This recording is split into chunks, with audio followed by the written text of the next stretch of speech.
Élu de Dieu, j'ai besoin que tu prêtes une attention toute particulière à ce que je m'apprête à te dire.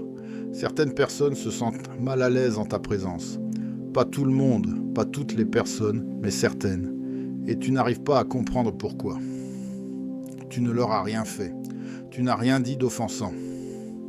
Pourtant, quand tu entres dans une pièce, elles se crispent. Quand tu parles, elles deviennent défensives.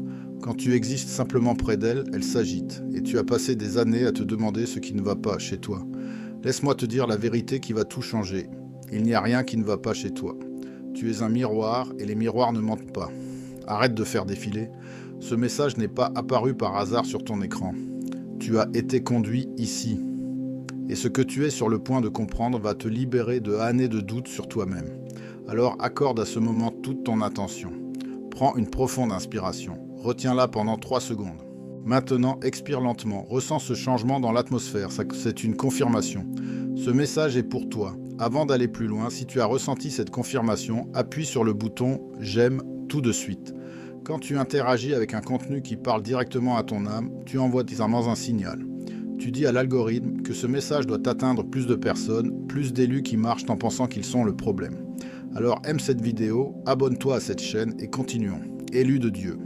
Laisse-moi te décrire une situation et dis-moi si cela te semble familier. Tu arrives à un rassemblement. Cela peut être une réunion de famille, un événement professionnel, une situation sociale. Tu n'essaies pas de créer des problèmes. Tu n'essaies pas de dominer la conversation. Tu es simplement présent. Tu es toi-même. Et en quelques minutes, quelqu'un te prend pour cible. Il fait un commentaire passif-agressif. Il conteste subtilement quelque chose que tu as dit. Il questionne tes intentions. Il ramène quelque chose de ton passé. Il appuie sur une ancienne blessure. Et tout le monde dans la pièce agit comme si c'était normal. Comme si tu étais trop sensible de l'avoir remarqué. Comme si tu faisais toute une histoire pour rien. Alors tu commences à te questionner. Peut-être que je réagis trop fort. Peut-être que je suis paranoïaque. Peut-être que c'est juste moi. Non, ce n'est pas juste toi. Tu es ciblé. Et voici pourquoi. Ta présence perturbe le faux semblant. Ton énergie expose la comédie. Ton authenticité confronte leur façade. Et ils ne peuvent pas le supporter. Laisse-moi t'expliquer ce qui se passe réellement dans ces moments. Tu ne leur fais rien. Tu es simplement toi. Mais ton être, ton énergie, ta fréquence agissent comme un miroir. Et quand certaines personnes se regardent dans ce miroir, elles n'aiment pas ce qu'elles voient. Elles voient leur propre inauthenticité. Elles voient et tout leur propre compromis.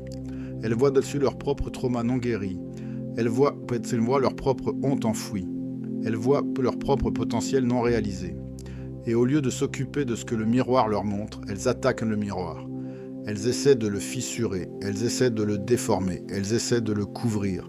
Parce que tant que tu es là, à être vrai, entier, sans t'excuser d'être toi-même, tu leur rappelles tout ce qu'elles font, semblant de ne pas être. Ce n'est pas ta faute, ce n'est pas quelque chose que tu fais mal, c'est ton assignation. Tu es né pour être un catalyseur, un perturbateur, un révélateur de vérité. Non pas par la prédication, non pas par le jugement, non pas par la confrontation, mais simplement par ta présence. Ton rôle n'est pas de rendre les gens à l'aise, ton rôle est de rendre les gens conscients. Et la conscience n'est pas confortable. La prise de conscience n'est pas facile, la vérité n'est pas commode. Donc quand les gens réagissent à toi avec hostilité, avec défensivité ou avec résistance, ce n'est pas à propos de toi, c'est à propos de ce que tu actives en eux, c'est à propos de ce que tu révèles en eux, c'est à propos de ce que tu déclenches en eux, et ce déclencheur n'est pas ta responsabilité à gérer, c'est la leur. Maintenant, si cela touche quelque chose de profond en toi, si tu réalises que tu as porté la culpabilité du malaise des autres pendant des années, j'ai besoin que tu tapes le chiffre 44 dans les commentaires tout de suite. Pas parce que c'est magique, mais parce que c'est un marqueur, une déclaration, un signal que tu relâches le fardeau des projections des autres, que tu sors de la honte qu'ils ont essayé de poser sur toi. Alors vas-y, tape 44, et que ce soit le moment où tu arrêtes de t'excuser d'être un miroir élu de Dieu. Parlons maintenant de la solitude qui accompagne cette assignation, car c'est une solitude bien particulière. Ce n'est pas que tu n'as personne autour de toi, c'est que la plupart des personnes autour de toi ne te voient pas vraiment. Elles voient surtout une projection. Elles voient ce dont elles ont besoin que tu sois pour rester confortable. Elles voient une version de toi qui correspond à leur récit, mais elles ne voient pas le vrai toi. Le toi entier, le toi complexe, multidimensionnel et en constante évolution. Et quand tu essaies de leur montrer plus de toi, quand tu essaies de partager ta profondeur, tes pensées, tes révélations, elles se ferment, elles changent de sujet, elles minimisent ce que tu as dit, elles font une blague pour détourner l'attention, et tu te retrouves là, à te sentir invisible alors que tu es juste devant elles. Cela arrive parce que la plupart des gens ne cherchent pas la vérité, ils cherchent le confort, ils ne cherchent pas la croissance, ils cherchent la validation. Et tu ne peux pas t'empêcher de les confronter simplement en étant authentique, simplement en posant de vraies questions, simplement en refusant de participer à des échanges superficiels. Ton honnêteté ressemble à une accusation pour les personnes investies dans le déni. Ta profondeur ressemble à un jugement pour celles qui sont déterminées à rester en surface. Alors, elles s'éloignent, elles créent de la distance, elles cessent de t'inviter. Et tu te demandes ce que tu as fait de mal. Mais voici la vérité. Tu n'as rien fait de mal. Tu as simplement refusé de jouer le jeu. Tu as refusé de porter le masque. Et ce refus était plus qu'elle ne pouvait n'en supporter. Laisse-moi te dire quelque chose qui peut faire mal avant de guérir. Tout le monde n'est pas destiné à aller en profondeur avec toi. Tout le monde n'a pas la capacité de te rejoindre là où tu es. Tout le monde n'est pas prêt pour le niveau d'honnêteté dans lequel tu fonctionnes. Et c'est ok. Cela ne signifie pas que tu dois baisser tes standards. Cela ne signifie pas que tu dois t'abaisser. Cela ne signifie pas que tu dois simuler une connexion là où il n'y en a pas. Cela signifie simplement que tu dois arrêter d'attendre que des personnes superficielles apprécient la profondeur. Arrête d'attendre que des personnes en surface valorisent la substance. Arrête d'attendre que des comédiens célèbrent l'authenticité. Ils ne peuvent pas te donner ce qu'ils n'ont pas. Ils ne peuvent pas voir ce qu'ils refusent de regarder. Ils ne peuvent pas recevoir ce pourquoi ils ne sont pas prêts. Ton rôle n'est pas de les convaincre. Ton rôle n'est pas de les convertir. Ton rôle n'est pas de les faire comprendre. Ton rôle est de continuer à être le miroir. Continue à refléter la vérité. Continue à te tenir dans l'authenticité et laisse-les décider ce qu'ils vont faire de ce qu'ils voient. Certains vont fuir, certains vont attaquer, certains vont projeter, mais quelques-uns, un petit nombre rare, vont regarder dans le miroir et choisir de grandir. Ils verront ce que tu reflètes et au lieu de résister, ils le recevront. Au lieu de t'attaquer, ils te remercieront. Au lieu de s'éloigner, ils s'approcheront. Ceux-là sont tes personnes. Ce sont ceux qui sont prêts. Ce sont ceux qui ne toléreront pas seulement ta lumière, mais qui l'amplifieront. Maintenant, avant d'aller plus loin, si ce message résonne en toi au niveau de l'âme, j'ai besoin que tu t'abonnes à cette chaîne tout de suite. Parce que des messages comme celui-ci n'apparaissent pas par accident. Ils apparaissent quand tu es dans une saison où tu as besoin de confirmation constante que tu n'es pas fou, que tu n'es pas le problème, que ta sensibilité n'est pas une faiblesse, que ton honnêteté n'est pas un défaut. Alors appuie sur le bouton s'abonner. S'abonner, active les notifications et continuons, car il y a encore plus que tu as besoin d'entendre. Élu de Dieu, parlons de la culpabilité que tu portes. La culpabilité de poser des limites. La culpabilité de t'éloigner des personnes qui te vident. La culpabilité de ne pas participer au dysfonctionnement. La culpabilité de refuser d'encourager les mauvais comportements. La culpabilité de choisir ta paix plutôt que leur confort. On t'a fait sentir que tu étais égoïste, méchant, froid, sans pardon. Et tu as intériorisé ce récit. Tu as commencé à croire que peut-être tu es trop dur, peut-être que tu attends trop, peut-être que tu devrais simplement être plus flexible, plus compréhensif, plus patient. Non, arrête ce schéma tout de suite.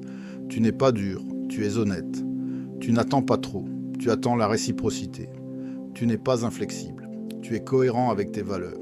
Voici ce qu'on ne te dit pas sur les limites. Les personnes qui profitent de ton absence de limites seront les plus bruyantes à te critiquer quand tu en poses. Les personnes qui ont abusé de ton ouverture t'appelleront fermé.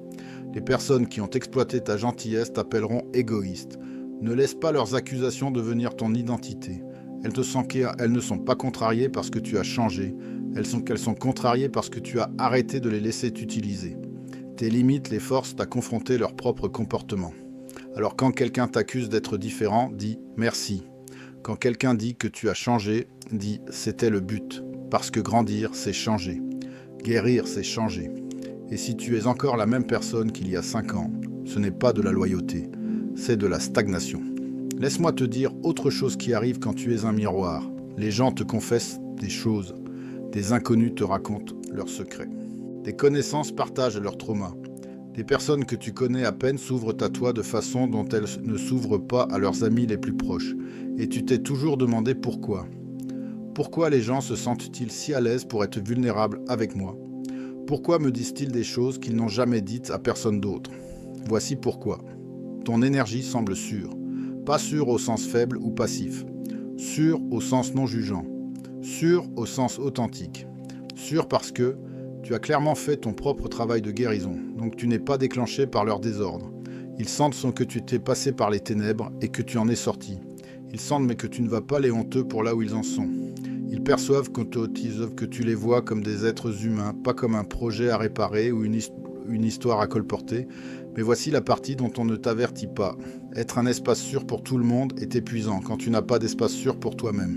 Et tu fais cela depuis si longtemps que tu as oublié que ce n'est pas vraiment ton rôle. Tu as oublié que tu as le droit de dire « Je ne peux pas porter cela en ce moment ». Tu as oublié que juste parce que tu as la capacité d'aider ne signifie pas que tu as la responsabilité d'aider tout le monde qui demande. Tu as le droit de protéger ton énergie. Tu as le droit de dire non au déversement émotionnel. Et être empathique ne signifie pas être la décharge émotionnelle de tout le monde. Tu peux tenir à quelqu'un et quand même ne pas porter ses fardeaux. Et s'ils te font culpabiliser pour te protéger, c'est un signe qu'ils n'étaient jamais intéressés par un soutien mutuel. Voici autre chose que tu dois comprendre sur le fait d'être un miroir. Tu ne choisis pas ce que les gens voient quand ils te regardent. Tu peux leur montrer la lumière et ils verront une menace. Tu peux leur offrir la vérité et ils verront un jugement. Tu peux leur tendre la grâce et ils verront de la manipulation. Parce que ce que les gens voient dans le miroir n'a rien à voir avec ce que le miroir montre. Cela a tout à voir avec ce qu'ils apportent à la réflexion. S'ils sont pleins de honte, ils verront de la condamnation même quand tu offres l'acceptation. S'ils sont pleins de peur, ils verront du danger même quand tu offres la sécurité. S'ils sont pleins d'insécurité, ils verront de la compétition même quand tu offres la collaboration. C'est pourquoi tu ne peux pas contrôler la façon dont les gens te perçoivent. Tu ne peux pas gérer leurs projections. Tu ne peux pas réparer leurs filtres. Tu ne peux pas t'ajuster suffisamment pour être vu correctement par quelqu'un qui est déterminé à te voir de travers. Et c'est là que la plupart des élus se bloquent. Ils continuent d'essayer de se prouver. Ils continuent d'essayer de montrer aux gens qui ils sont vraiment.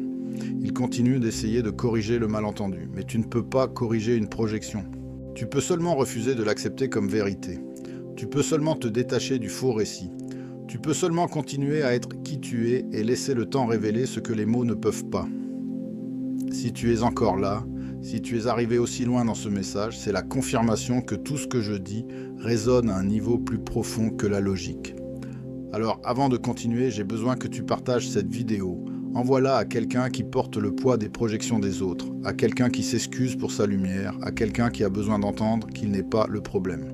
Quand tu partages cela, tu deviens partie de la solution, tu deviens partie du réveil, tu deviens partie du réseau de miroirs qui refusent d'être fissurés par des personnes qui ne supportent pas la vérité. Élu de Dieu, laisse-moi te dire ce qui est sur le point de changer. Tu es sur le point d'arrêter de te soucier de ce que les gens pensent. Pas de manière arrogante, pas de manière défensive, mais de manière libre. Tu es sur le point d'atteindre un niveau d'acceptation de toi-même qui rend les opinions des autres insignifiantes. Tu es sur le point d'entrer dans une paix si profonde que le chaos extérieur ne pourra pas la toucher. Tu es sur le point d'incarner une confiance si enracinée que la validation extérieure deviendra inutile. Et quand tu atteindras cet endroit, tout change. Les personnes qui te vidaient perdront l'accès.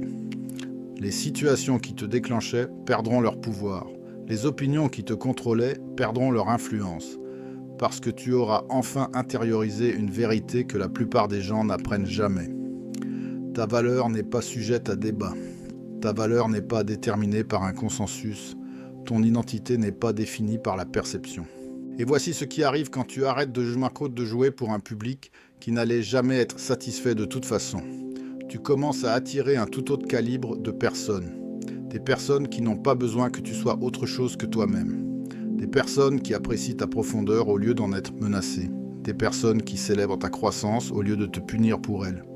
Des personnes qui te voient le vrai toi et choisissent de rester, non par obligation, mais par un véritable alignement. Ces connexions vont sembler différentes, elles vont sembler faciles, elles vont sembler réciproques, elles vont sembler comme un retour à la maison. Et tu te demanderas pourquoi tu as passé tant d'années à te contenter de relations qui exigeaient que tu tamises de ta lumière juste pour les garder à l'aise. Mais voici le test. Quand ces bonnes personnes apparaissent, tu dois être prêt à les recevoir, tu dois être prêt à leur faire confiance. Et cela va être difficile parce que tu as été blessé. Alors tu as construit des murs et maintenant tu dois faire un choix. Vas-tu laisser le passé dicter l'avenir? ou vas-tu donner une chance aux bonnes personnes de prouver qu'elles sont différentes? Reste discernant, mais ne reste pas fermé. Parce que si tu te fermes complètement, tu te protèges de la douleur, mais tu te bloques aussi de l'amour. Tu n'as pas fait tout ce travail de guérison juste pour rester isolé. Tu as fait le travail pour être libre. Libre d'être toi-même, libre de te connecter profondément, libre de faire confiance à nouveau sans perdre ton discernement. Laisse-moi te dire ce qui arrive pour toi. Une clarté qui traverse la confusion. Tu vas savoir qui est pour toi et qui est contre toi sans avoir besoin de preuves. Tu vas savoir quand parler et quand te taire. Ce niveau de discernement est quelque chose que tu deviens en traversant exactement ce que tu traverses. Tu vas aussi entrer dans une version de toi-même qui n'a pas besoin d'expliquer, qui n'a pas besoin de se défendre. Tu vas fonctionner à partir d'une connaissance si profonde que le doute des autres ne te secourra pas, parce que tu auras enfin ancré ton identité dans quelque chose qui ne peut pas être enlevé. Et quand tu atteindras cet endroit, tu deviendras inarrêtable. Voici ce que je veux que tu comprennes sur cette assignation de miroir. Ce ne sera pas toujours agréable. Il y aura des moments où tu souhaiteras simplement te fondre dans la masse. Mais la normalité n'est pas ton assignation. Tu as été créé pour te distinguer, non pas pour l'attention, mais pour l'impact. Tu as été créé pour perturber, non pas pour le chaos, mais pour la croissance. Tu as été créé pour refléter, non pas pour blesser, mais pour guérir. Et les personnes qui sont destinées à être guéries par ta présence le reconnaîtront. Elles ne fuiront pas le miroir, elles courront vers lui. Et ces personnes sont la raison pour laquelle tu portes cette assignation. Elles sont la raison pour laquelle tu endures la solitude. Elles sont la raison pour laquelle tu continues d'être le miroir même quand les gens essaient de te briser. Alors, ne tamise pas ta lumière. Ne ternis pas ton reflet. Ne déforme pas ta vérité juste pour rendre les gens à l'aise. Tu n'es pas ici pour rendre les gens confortables. Tu es ici pour rendre les gens conscients. Et la conscience exige la confrontation. La croissance exige l'inconfort. La vérité exige du courage. Sois le miroir. Laisse-les décider ce qu'ils vont faire de ce qu'ils voient. Ton rôle est de refléter. Leur rôle est de répondre. Et la façon dont ils répondent n'est pas ta responsabilité. Laisse-moi te parler d'autre chose qui arrive quand tu es un miroir. Tu deviens le bouc émissaire, celui que tout le monde blâme quand les choses vont mal, celui qu'on accuse de causer des problèmes qu'il n'a pas créés, celui qu'on qualifie de difficile, de dramatique ou de diviseur, alors que tout ce que tu as fait, c'est dire la vérité. Et cela arrive dans les familles, au travail, dans les groupes d'amis, dans tout système construit sur le déni et le dysfonctionnement. Parce que les systèmes maintenus par des mensonges ont besoin de quelqu'un à blâmer quand la vérité commence à filtrer. Et ce quelqu'un est généralement la personne qui a refusé de participer au mensonge. Voici comment cela fonctionne. Tout le monde dans le système sait que quelque chose ne va pas. Tout le monde ressent le dysfonctionnement. Tout le monde voit les problèmes. Mais personne ne veut être celui qui le dit à voix haute parce que le dire à voix haute signifie que les choses doivent changer. Et le changement est inconfortable. Le changement exige de la responsabilité. Le changement exige de la croissance. Alors tout le monde s'accorde, consciemment ou inconsciemment, à faire semblant que tout va bien, à continuer de jouer leur rôle, à maintenir l'illusion. Et puis tu arrives, et tu ne joues pas le jeu. Tu ne fais pas semblant. Tu ne joues pas la comédie. Et simplement en étant honnête, simplement en étant réel, tu exposes le jeu. Et au moment où tu exposes le jeu, tu deviens le problème.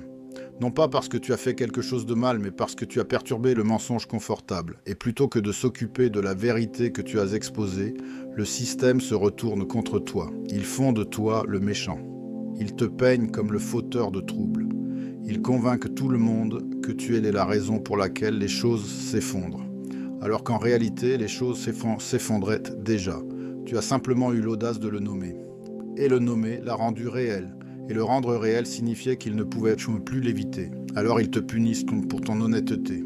Ils t'exilent pour ta vérité. Ils te rejettent pour avoir refusé d'encourager le dysfonctionnement. Et si tu n'y prends pas garde, tu vas l'intérioriser. Tu vas commencer à croire que peut-être tu es le problème. Peut-être que tu causes des ennuis. Peut-être que tu aurais dû simplement te taire. Non, tu n'es pas le problème. Le problème existait bien avant que tu dises quoi que ce soit. Le dysfonctionnement était là bien avant que tu le nommes. Les mensonges étaient racontés bien avant que tu les questionnes. Tu n'as pas créé le désordre. Tu as simplement refusé de faire semblant qu'il n'existait pas. Et ce refus, ce simple acte d'honnêteté, a été perçu comme une trahison par des personnes investies dans l'illusion. Alors que faire quand on fait de toi le bouc émissaire ? Tu arrêtes de te défendre auprès de personnes qui ont déjà décidé que tu es coupable. Tu arrêtes d'expliquer ta vérité à des personnes qui sont attachées à leur récit. Parce que tu ne peux pas raisonner avec des personnes déraisonnables. Tu ne peux pas gagner un débat contre quelqu'un qui n'est pas intéressé par la vérité. Il est intéressé par le maintien du système, et tu es une menace pour ce système. Laisse-les faire de toi le méchant dans leur histoire, parce que leur récit sur toi ne te définit pas. Tu sais qui tu es. Et cette connaissance est plus puissante que n'importe quel récit extérieur qu'ils essaient de créer. Et voici la belle partie qu'ils ne voient pas venir. Quand tu arrêtes de te défendre, quand tu arrêtes de te battre pour ta réputation, quand tu arrêtes d'essayer de contrôler la façon dont ils te voient, tu leur enlèves leur pouvoir. Parce que le seul pouvoir qu'ils ont est celui que tu leur donnes en te souciant de ce qu'ils pensent. Au moment où tu arrêtes de t'en soucier, au moment où tu relâches le besoin qu'ils te comprennent, au moment où tu acceptes qu'ils vont croire ce qu'ils veulent croire, peu importe ce que tu dis, tu deviens libre. Libre de leur jugement, libre de leur récit, libre de leur système. Et cette liberté est ce qu'ils craignent le plus. Parce que ta liberté expose leur esclavage, ta paix confronte leur chaos, ta vérité révèle leurs mensonges. Maintenant, laisse-moi te parler du magnétisme qui vient avec l'authenticité. Quand tu arrêtes de jouer la comédie, quand tu arrêtes de faire semblant, quand tu arrêtes d'essayer d'être ce dont tout le monde a besoin, quelque chose change. Tu commences à attirer une énergie différente, des opportunités différentes, des personnes différentes. Non pas parce que tu essaies de les attirer, mais parce que l'authenticité est magnétique. Le vrai reconnaît le vrai. La vérité attire la vérité. Et les personnes qui sont fatiguées de la comédie, qui sont épuisées par le faux semblant, qui sont désespérées de quelque chose de vrai, elles te trouveront. Elles seront attirées vers toi sans même comprendre pourquoi. Et cela va sembler étrange au début, parce que tu es habitué à travailler dur pour les connexions. Mais ces nouvelles connexions arriveront naturellement, sans effort, et tu te demanderas si c'est réel. Mais ne laisse pas cette peur te garder fermé. Parce que ces personnes sont différentes. Elles ne cherchent pas quelqu'un qui joue pour elles. Elles cherchent quelqu'un avec qui est de vrai. Mais voici ce pourquoi tu dois te préparer en entrant plus pleinement dans ton authenticité. À mesure que tu arrêtes de t'excuser pour qui tu es, à mesure que tu embrasses cette assignation de miroir, les attaques vont s'intensifier. Non pas parce que tu fais quelque chose de mal, mais parce que tu fais quelque chose de juste. Parce que chaque fois que tu refuses de te rapetisser, tu donnes la permission à quelqu'un d'autre de s'agrandir. Chaque fois que tu refuses de mentir, tu défies quelqu'un d'autre d'être honnête. Chaque fois que tu refuses de jouer la comédie, tu exposes à quel point cette comédie est épuisante.